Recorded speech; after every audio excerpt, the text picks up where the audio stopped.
ನಮಸ್ಕಾರ ವಿದ್ಯಾರ್ಥಿಗಳೇ. ಸ್ವಾತಂತ್ರ್ಯ ನಂತರದ ಭಾರತ ಈ ವಿಷಯದ ಪ್ರಬಂಧ ವಿವರಣೆಗೆ ನಿಮಗೆಲ್ಲರಿಗೂ ಸ್ವಾಗತ. ಒಂದು ವೇಳೆ ಪರೀಕ್ಷೆಯಲ್ಲಿ ಈ ವಿಷಯವನ್ನ ಕೇಳಲ್ಪಟ್ಟರೆ ಯಾವ ರೀತಿಯಾಗಿ ಉತ್ತರಿಸಬೇಕು, ಯಾವೆಲ್ಲ ಅಂಶಗಳು ಇರಬೇಕು ಅನ್ನೋದನ್ನ ನಾನು ನಿಮ್ಗೆ ಈ ವಿಡಿಯೋ ಮೂಲಕ ತಿಳಿಸ್ಕೊಡ್ತೇನೆ. ಪೀಠಿಕೆಯಲ್ಲಿ ನೋಡಿ, 1947 ಆಗಸ್ಟ್ 15ರಂದು ಭಾರತವು ಬ್ರಿಟಿಷರಿಂದ ಶಾಶ್ವತವಾಗಿ ಮುಕ್ತಿಯನ್ನು ಪಡೆದು ಸ್ವತಂತ್ರವಾಯಿತು. ಭಾರತದ ಮತ್ತು ಭಾರತೀಯರ ಪಾಲಿಗೆ ಇದೊಂದು ಸಂಭ್ರಮದ ದಿನ ಎಂತಲೇ ಹೇಳಬಹುದು. ಏಕೆಂದರೆ ಸುಮಾರು 300 ವರ್ಷಗಳ ದಾಸ್ಯದ ಸಂಕೋಲೆಯಿಂದ ಭಾರತೀಯರು ಮುಕ್ತಿ ಪಡೆದರು. ಸ್ವಾತಂತ್ರ್ಯವೆಂಬುದು ಕೇವಲ ಬೇಡಿಕೆಯಿಂದ ಮಾತ್ರ ದೊರೆತಿದ್ದಲ್ಲ, ಹಲವಾರು ಹುತಾತ್ಮರ ತ್ಯಾಗ ಮತ್ತು ಬಲಿದಾನದಿಂದ ನಮಗೆ ಸಿಕ್ಕ ಫಲವಾಗಿತ್ತು. ಆದರೆ ಸ್ವಾತಂತ್ರ್ಯ ನಂತರದ ಭಾರತದ ಪರಿಸ್ಥಿತಿ ಹೇಗಿತ್ತೆಂದರೆ ನುಂಗಲಾರದ ತುತ್ತಾಗಿತ್ತು. ಸಂಭ್ರಮದ ಜೊತೆಗೆ ಹಲವಾರು ಸವಾಲುಗಳು, ಸಂಕಟಗಳು ಭಾರತದ ಎದುರಿಗೆ ಇದ್ದವು. ವಿವರಣೆಯಲ್ಲಿ ನಮಗೆಲ್ಲ ತಿಳಿದಿರುವಂತೆ ಭಾರತವು ಸ್ವಾತಂತ್ರ್ಯ ಗಳಿಸಿದ್ದು ದೇಶ ವಿಭಜನೆಯ ಜೊತೆಯಲ್ಲಿಯೇ. ಅಂದರೆ ಭಾರತವು 2 ದೇಶಗಳಾಗಿ ವಿಭಜಿಸಲ್ಪಟ್ಟಿತು. ಅವೇ ಭಾರತ ಮತ್ತು ಪಾಕಿಸ್ತಾನ. ದೇಶ ವಿಭಜನೆಯ ಸಮಸ್ಯೆಯ ಜೊತೆಗೆ ಭಾರತದ ಎದುರಿಗೆ ಸ್ವಾತಂತ್ರ್ಯ ನಂತರದ ಹಲವಾರು ಸವಾಲುಗಳು ಎದುರಿಗೆ ಇದ್ದವು. ಈ ಸವಾಲುಗಳನ್ನ ದಿಟ್ಟವಾಗಿ ಎದುರಿಸಿದ್ದಲ್ಲದೆ ಅವುಗಳೆಲ್ಲವನ್ನು ಮೆಟ್ಟಿ ನಿಂತು ದೇಶವು ಹಲವಾರು ಕ್ಷೇತ್ರಗಳಲ್ಲಿ ಸಾಧನೆಯನ್ನು ಮಾಡಲಾಯಿತು. ಅವು ಯಾವುವೆಂದರೆ, ಮೊದಲನೇದಾಗಿ ನೋಡಿ, ಸವಾಲುಗಳು ಮತ್ತೆ ಸಾಧನೆಗಳು ಎರಡನ್ನೂ ಸಹ ಜೊತೆಯಲ್ಲೇ ಇದೆ. ನಿರಾಶ್ರಿತರ ಸಮಸ್ಯೆ ಮತ್ತು ಕೋಮುಗಲಭೆಗಳು, ಹೊಸ ಸರ್ಕಾರ ಮತ್ತು ಸಂವಿಧಾನ ರಚನೆಯ ಜವಾಬ್ದಾರಿ, ದೇಶೀಯ ಸಂಸ್ಥಾನಗಳ ವಿಲೀನೀಕರಣ, ಭಾಷಾವಾರು ಪ್ರಾಂತ್ಯಗಳ ರಚನೆ, ದೇಶದ ಆರ್ಥಿಕ ವಲಯದ ಅಭಿವೃದ್ಧಿ, ವೈಜ್ಞಾನಿಕ ಮತ್ತು ತಾಂತ್ರಿಕ ಸಾಧನೆಗಳು, ಭಾರತ ಮತ್ತು ಬಾಹ್ಯಾಕಾಶ ಸಂಶೋಧನೆ, ಶಿಕ್ಷಣ, ಸಾಂಸ್ಕೃತಿಕ ಸಾಧನೆಗಳು, ವಿದೇಶ ಧೋರಣೆ. ಮೊದಲನೇದಾಗಿ ನಿರಾಶ್ರಿತರ ಸಮಸ್ಯೆ. ಸ್ವಾತಂತ್ರ್ಯ ನಂತರದ ಭಾರತವು ಎದುರಿಸಿದ ಅತಿ ದೊಡ್ಡ ಸವಾಲು ವಿಭಜನೆ ಮತ್ತು ಅದರ ಫಲವಾಗಿ ಉಂಟಾದ ನಿರಾಶ್ರಿತರ ಸಮಸ್ಯೆಯಾಗಿತ್ತು. ಭಾರತದಿಂದ ಪಾಕಿಸ್ತಾನಕ್ಕೂ, ಪಾಕಿಸ್ತಾನದಿಂದ ಭಾರತಕ್ಕೂ ನಿರಾಶ್ರಿತರ ಪ್ರವಾಹ ಉಂಟಾಯಿತು. ಈ ಸಮಯದಲ್ಲಿ ಸುಮಾರು 6 ಲಕ್ಷ ಮಿಲಿಯನ್ ನಿರಾಶ್ರಿತರು ಭಾರತಕ್ಕೆ ವಲಸೆ ಬಂದಿದ್ರು. ತಮ್ಮ ಹುಟ್ಟಿ ಬೆಳೆದ ಊರುಗಳನ್ನು ಬಿಟ್ಟು ಅನೇಕರು ತಮ್ಮ ಧರ್ಮದವರು ಬಹುಸಂಖ್ಯಾತರಿರುವ ದೇಶದ ಕಡೆಗೆ ಮುಖ ಮಾಡಿದರು. ನಿರಾಶ್ರಿತರ ಸಮಸ್ಯೆ ಸ್ವಾತಂತ್ರ್ಯೋತ್ತರ ಭಾರತದ ಇತಿಹಾಸದಲ್ಲಿ ಗಂಭೀರವಾದ ಸಮಸ್ಯೆಯಾಗಿ ಬೆಳೆಯುತ್ತಾ ಹೋಯಿತು. ಇದರಿಂದಾಗಿ ದೇಶದ ಹಲವೆಡೆಗಳಲ್ಲಿ ಕೋಮು ಗಲಭೆಗಳು ಉಂಟಾದವು. ಕಲ್ಕತ್ತಾ, ಬಿಹಾರ, ದೆಹಲಿ, ಪಂಜಾಬ್, ಕಾಶ್ಮೀರ ಮೊದಲಾದ ಸ್ಥಳಗಳಲ್ಲಿ ಗಲಭೆಗಳಿಂದ ರಕ್ತಸಿಕ್ತವಾಯಿತು. ಸಾವಿರಾರು ಜನರು ಹತ್ಯೆಗೈಯಲ್ಪಟ್ಟರು. ಮಹಿಳೆಯರು ಆಕ್ರಮಣಕ್ಕೆ ಒಳಗಾದರು. ಇದರ ಪರಿಣಾಮವಾಗಿ ಸರ್ವಸ್ವವನ್ನು ಕಳೆದುಕೊಂಡು ಪಲಾಯನ ಮಾಡಿದ ಬೇರೆ ಬೇರೆ ವಿಭಾಗದವರು ನಿರಾಶ್ರಿತರಾಗಿ ಸಂಚರಿಸಬೇಕಾಯಿತು. ಸ್ವಾತಂತ್ರ್ಯ ನಂತರದ ಸರ್ಕಾರದ ಸಂದರ್ಭೋಚಿತ ಮಧ್ಯಪ್ರವೇಶದಿಂದ ಹಾಗೂ ಪುನರ್ವಸತಿ ಕಾರ್ಯಗಳಿಂದ ನಿರಾಶ್ರಿತರ ಸಮಸ್ಯೆಗಳನ್ನು ಬಹುಮಟ್ಟಿಗೆ ಸುಧಾರಿಸಲು ಅಥವಾ ಪರಿಹರಿಸಲು ಸಾಧ್ಯವಾಯಿತು. ಇಲ್ಲಿ ನಿಮ್ಗೆ ಇನ್ನೊಂದು ಉಲ್ಲೇಖವನ್ನ ಮಾಡೋದಕ್ಕೆ ಇಚ್ಛೆ ಪಡ್ತೀನಿ. 1960ರ ಒಂದು ದಶಕದಲ್ಲಿ ಅಂದಿನ ಮೈಸೂರು ಸರ್ಕಾರ ಏನ್ ಮಾಡಿತು ಅಂದ್ರೆ, ಮೈಸೂರು ಜಿಲ್ಲೆಯ ಬೈಲಕೊಪ್ಪೆಯಲ್ಲಿ ಅಂದ್ರೆ ಟಿಬೆಟಿಯನರು ಸಹ ಭಾರತಕ್ಕೆ ವಲಸಿಗರಾಗಿ ಬಂದಿದ್ರು ನಿರಾಶ್ರಿತರಾಗಿ. ಅವರಿಗೆ ಸುಮಾರು 3000 ಎಕರೆಗಳ ಒಂದು ಜಮೀನನ್ನ ಮಂಜೂರು ಮಾಡಿತ್ತು.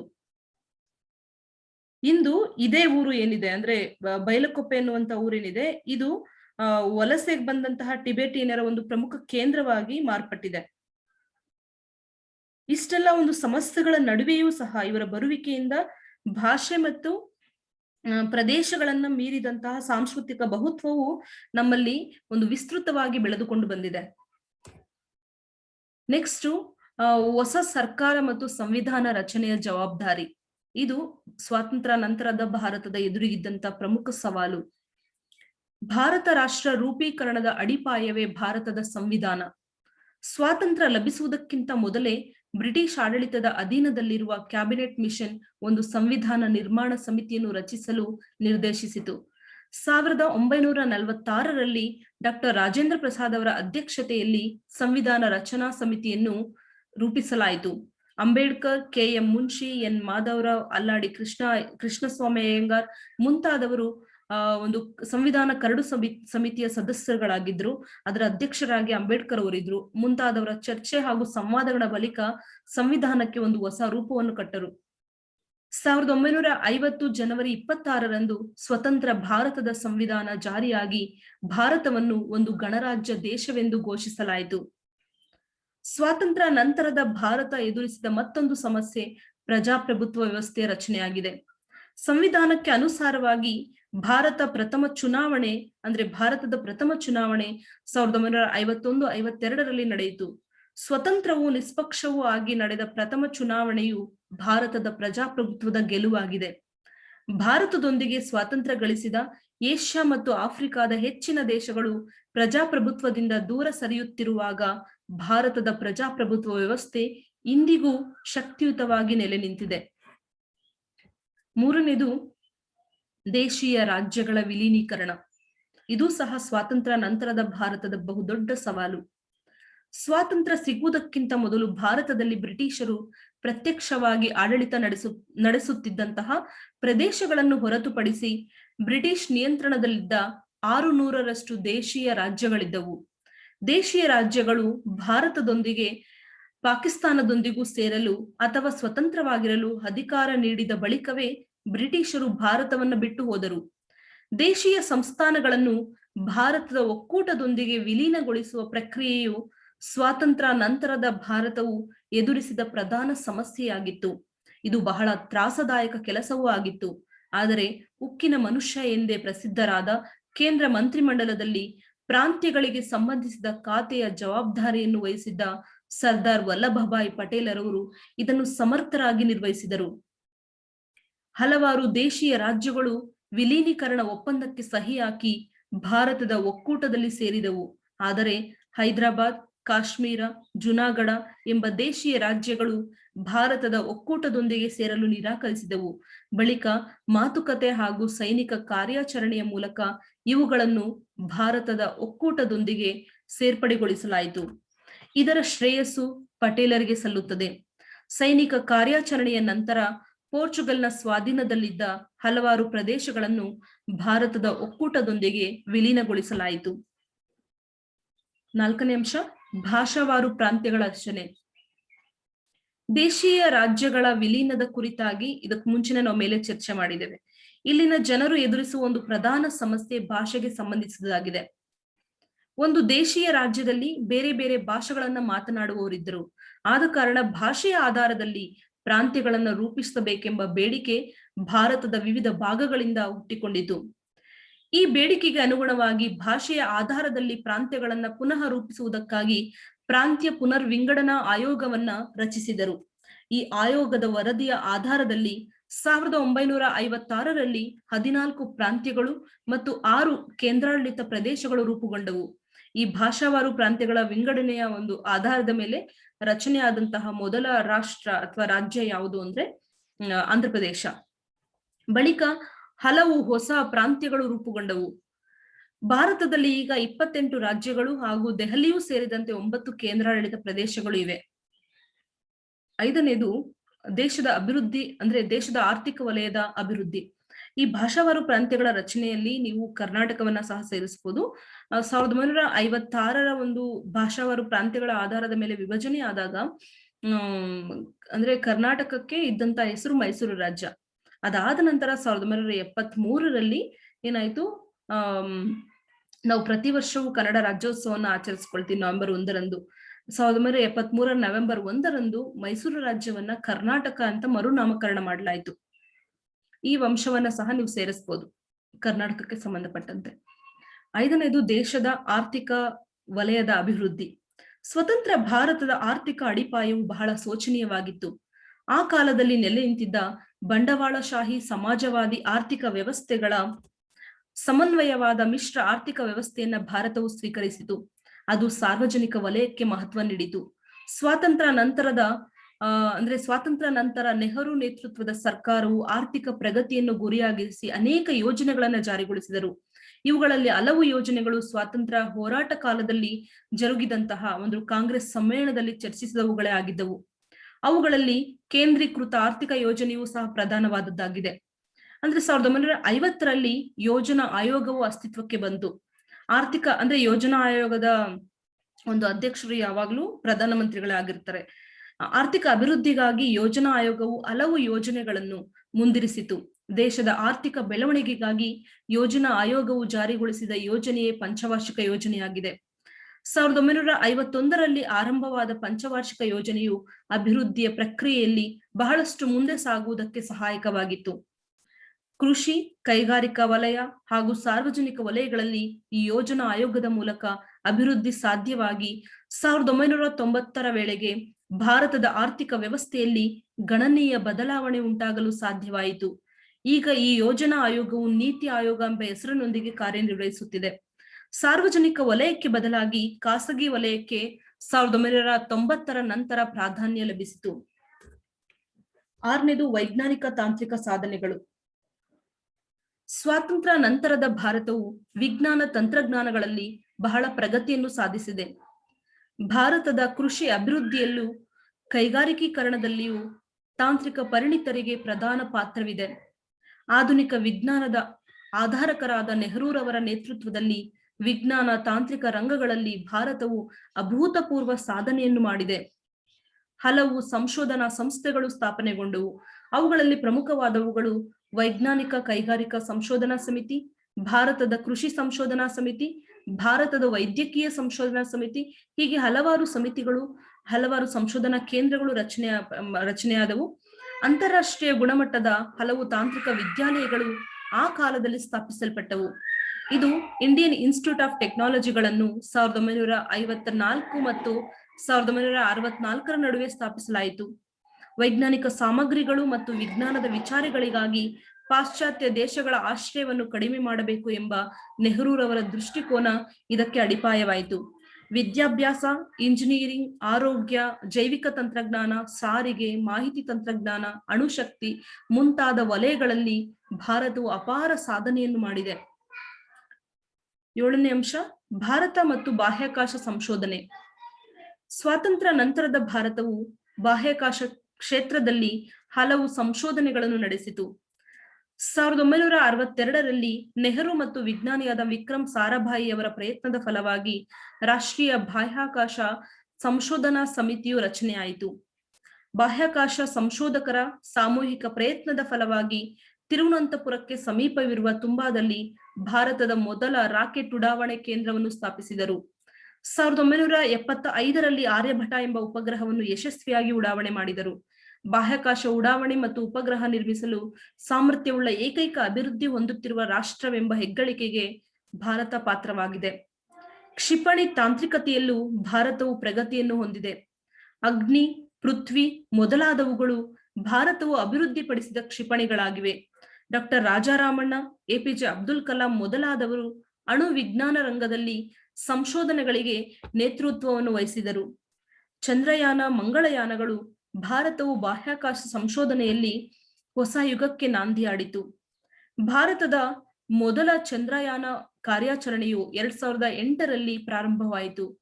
ಅಮೆರಿಕ, ಚೀನಾ, ಜಪಾನ್, ರಷ್ಯಾ ಮೊದಲಾದ ದೇಶಗಳ ನಂತರ ಚಂದ್ರನ ಭ್ರಮಣ ಪಥದಲ್ಲಿ ಸ್ವಂತ ಕೃತಕ ಉಪಗ್ರಹವನ್ನು ಕಳುಹಿಸಿದ ದೇಶವೆಂಬ ಖ್ಯಾತಿಯು ಭಾರತಕ್ಕೆ ಇದೆ. ಭಾರತದ ಬಾಹ್ಯಾಕಾಶ ಇಲಾಖೆಯು ಮಂಗಳನಲ್ಲಿಗೆ ಕೈಗೊಂಡ ಕಾರ್ಯಾಚರಣೆಯೇ ಮಂಗಳಯಾನವಾಗಿದೆ. ಮಂಗಳಯಾನವು ಭೂಮಿಯಿಂದ ಬಹಳ ದೂರ ತಲುಪಿದ ಭಾರತ ನಿರ್ಮಿಸಿದ ಕೃತಕ ಉಪಗ್ರಹವಾಗಿದೆ. ಈ ಮೂಲಕ ಬಾಹ್ಯಾಕಾಶ ಸಂಶೋಧನಾ ರಂಗದಲ್ಲಿ ಹೊಸ ಸಂಶೋಧನೆಗಳಿಗೆ ಭಾರತವು ತಯಾರಾಗುತ್ತಿದೆ. 8ನೇ ಅಂಶ, ಶಿಕ್ಷಣ. ರಾಷ್ಟ್ರದ ಅಭಿವೃದ್ಧಿಯಲ್ಲಿ ವಿದ್ಯಾಭ್ಯಾಸದ ಮಹತ್ವವನ್ನು ತಿಳಿದ ರಾಷ್ಟ್ರೀಯ ನೇತಾರರು ಸ್ವಾತಂತ್ರ್ಯ ನಂತರ ರಾಷ್ಟ್ರೀಯ ಶಿಕ್ಷಣ ಧೋರಣೆಯನ್ನು ಅನುಸರಿಸಲು ಪ್ರಯತ್ನಿಸಿದರು. ಭಾರತದ ಶಿಕ್ಷಣದ ಕುರಿತು ಅಧ್ಯಯನ ನಡೆಸಲು ಮತ್ತು ಶಿಫಾರಸು ಸಮರ್ಪಿಸಲು ಸರ್ಕಾರವು ಹಲವು ಹಂತಗಳಲ್ಲಿ ವಿವಿಧ ಆಯೋಗಗಳನ್ನು ನೇಮಿಸಿತು. ಮೌಲಾನಾ ಅಬ್ದುಲ್ ಕಲಾಂ ಆಜಾದ್ ರವರು ಸ್ವತಂತ್ರ ಭಾರತದ ಮೊದಲ ಶಿಕ್ಷಣ ಮಂತ್ರಿಯಾಗಿದ್ದರು. ಸ್ವತಂತ್ರ ಭಾರತದ ಶಿಕ್ಷಣ ನೀತಿಯನ್ನು ರೂಪಿಸುವಲ್ಲಿ ಅವರು ಗಮನಾರ್ಹ ಪಾತ್ರವನ್ನು ವಹಿಸಿದರು. 1986ರಲ್ಲಿ ರಾಷ್ಟ್ರೀಯ ಶಿಕ್ಷಣ ನೀತಿಯನ್ನ ರೂಪಿಸಲಾಯಿತು. ನೂತನ ಯುಗಕ್ಕೆ ಭಾರತವನ್ನು ಕೊಂಡೊಯ್ಯುವ ಏಕೈಕ ಗುರಿಯೊಂದಿಗೆ ಇದನ್ನು ಜಾರಿಗೊಳಿಸಲಾಯಿತು. ರಾಷ್ಟ್ರೀಯ ಶಿಕ್ಷಣ ನೀತಿಯ ಪ್ರಧಾನ ಶಿಫಾರಸುಗಳು ಈ ಕೆಳಕಂಡಂತೆ ಇವೆ. ಪ್ರಾಥಮಿಕ ವಿದ್ಯಾಭ್ಯಾಸ ಮತ್ತು ಮುಂದುವರಿದ ವಿದ್ಯಾಭ್ಯಾಸಕ್ಕೆ ಪ್ರಾಧಾನ್ಯತೆ ನೀಡಬೇಕು. ಪ್ರತಿಯೊಂದು ಜಿಲ್ಲೆಯಲ್ಲಿಯೂ ನವೋದಯ ವಿದ್ಯಾಲಯವನ್ನು ಸ್ಥಾಪಿಸಬೇಕು. ಪ್ರಾಥಮಿಕ ಹಂತದಲ್ಲಿ ವಿದ್ಯಾಭ್ಯಾಸವನ್ನ ಸಾರ್ವತ್ರಿಕಗೊಳಿಸಲು ಮತ್ತು ಶಾಲೆಗಳ ಭೌತಿಕ ಸೌಕರ್ಯಗಳನ್ನು ಉತ್ತಮಗೊಳಿಸಲು ಆಪರೇಷನ್ ಬ್ಲಾಕ್ ಬೋರ್ಡ್ ಯೋಜನೆಯನ್ನ ಜಾರಿಗೊಳಿಸಬೇಕು. ಹೆಣ್ಣು ಮಕ್ಕಳ ಶಿಕ್ಷಣಕ್ಕೆ ಪ್ರೋತ್ಸಾಹವನ್ನು ನೀಡಬೇಕು. ಶಿಕ್ಷಣ ಕ್ಷೇತ್ರದಲ್ಲಿ ಗಮನಾರ್ಹ ಬದಲಾವಣೆಗೆ ನಾಂದಿ ಹಾಡಲು ನೂತನ ಶಿಕ್ಷಣ ಧೋರಣೆಯಿಂದ ಸಾಧ್ಯವಾಯಿತು. 2009ರಲ್ಲಿ ಭಾರತ ಸರ್ಕಾರವು ಶಿಕ್ಷಣವನ್ನು ಮೂಲಭೂತ ಹಕ್ಕನ್ನಾಗಿ ಅಂಗೀಕರಿಸಿ ನಿಯಮವನ್ನು ಜಾರಿಗೊಳಿಸಿತು. 9ನೇದು ಸಾಂಸ್ಕೃತಿಕ ಸಾಧನೆಗಳು. ಸ್ವಾತಂತ್ರ್ಯ ನಂತರ ಭಾರತವು ಸಾಂಸ್ಕೃತಿಕ ವಲಯದಲ್ಲೂ ಅತ್ಯಧಿಕ ಸಾಧನೆಯನ್ನು ಮಾಡಿದೆ. ಭಾರತಕ್ಕೆ ಅದರದ್ದೇ ಆದ ಸಾಂಸ್ಕೃತಿಕ ಪರಂಪರೆ ಇದೆ ಎಂದು ಹಿಂದಿನ ತರಗತಿಗಳಲ್ಲಿ ನಿಮ್ಗೆ ಅರ್ಥ ಆಗಿರುತ್ತೆ. ಭಾರತದ ಒಳಗೆ ಹಾಗೂ ಹೊರಗೆ ಸಾಂಸ್ಕೃತಿಕ ಮನ್ನಣೆಯನ್ನ ಪ್ರೋತ್ಸಾಹಿಸುವ ಉದ್ದೇಶದಿಂದ ಸ್ವಾತಂತ್ರ್ಯ ನಂತರ ಅನೇಕ ಸಂಸ್ಥೆಗಳನ್ನ ಪ್ರಾರಂಭಿಸಿದರು.